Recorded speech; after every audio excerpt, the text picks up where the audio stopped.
Moving to a new city was always exciting, but the transition was made even more exhilarating by the quirky charm of the old Victorian house I now called home. The house was surrounded by towering trees that seemed to whisper secrets in the wind, but the true enigma of my new life lay next door in the form of my mysterious neighbor. From the moment I arrived, I couldn't help but notice the strange behavior of the person who lived in the house beside mine. He was a middle-aged man, always dressed in dark, tattered clothing, his face hidden beneath a mess of unruly hair. He rarely left his house during the day, preferring to skulk around at night like a shadow. The first time I saw him, I was unpacking boxes in my living room. I happened to glance out the window and saw him standing in his backyard, staring at the moon with an intensity that sent shivers down my spine. His eyes seemed to reflect the silver glow of the night, giving him an otherworldly aura. As the weeks passed, my curiosity grew, and I couldn't resist watching him from behind my curtains. He had a habit of standing outside his house, gazing up at the stars as if searching for something hidden among them. Sometimes he would mutter to himself in a language I couldn't understand, the words carried away by the wind.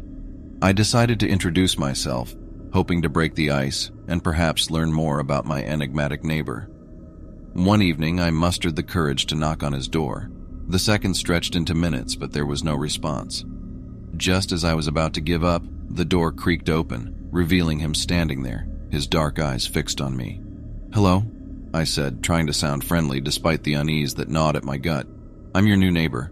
I thought I'd come over and say hi."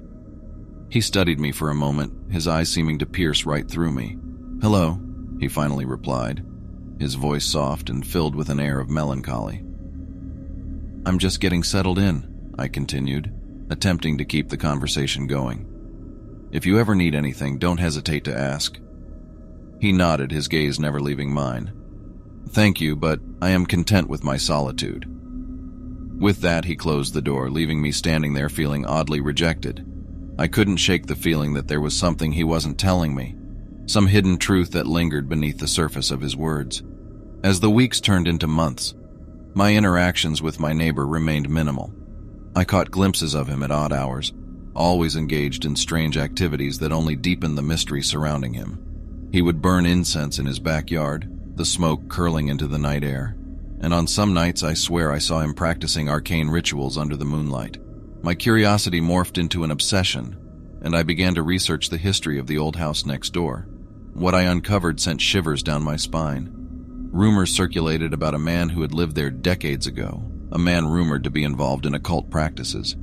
The man's eyes were said to be a gateway to another realm, and his obsession with the stars had driven him to madness. Could my neighbor be that same man?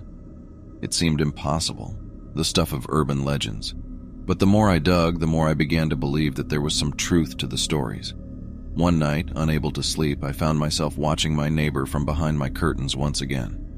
He stood outside, his eyes fixed on the sky as usual, but this time there was something different. An aura of anticipation that hung in the air. As I watched, a streak of light shot across the sky like a falling star. My neighbor's eyes widened, his face illuminated by a mix of awe and terror. And then he spoke, his voice barely audible but somehow carrying across the distance between our houses. "The gateway is opening."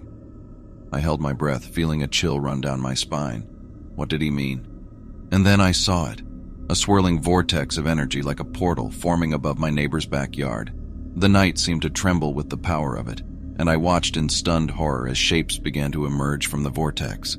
Shadows that twisted and writhed unlike anything I had ever seen. My neighbor stepped forward, his arms outstretched as if welcoming the entities that emerged. And then he turned his gaze toward me, his eyes glowing with an eerie light.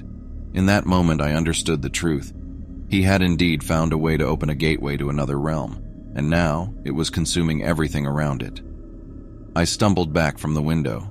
Panic surged through me as I realized the danger I was in.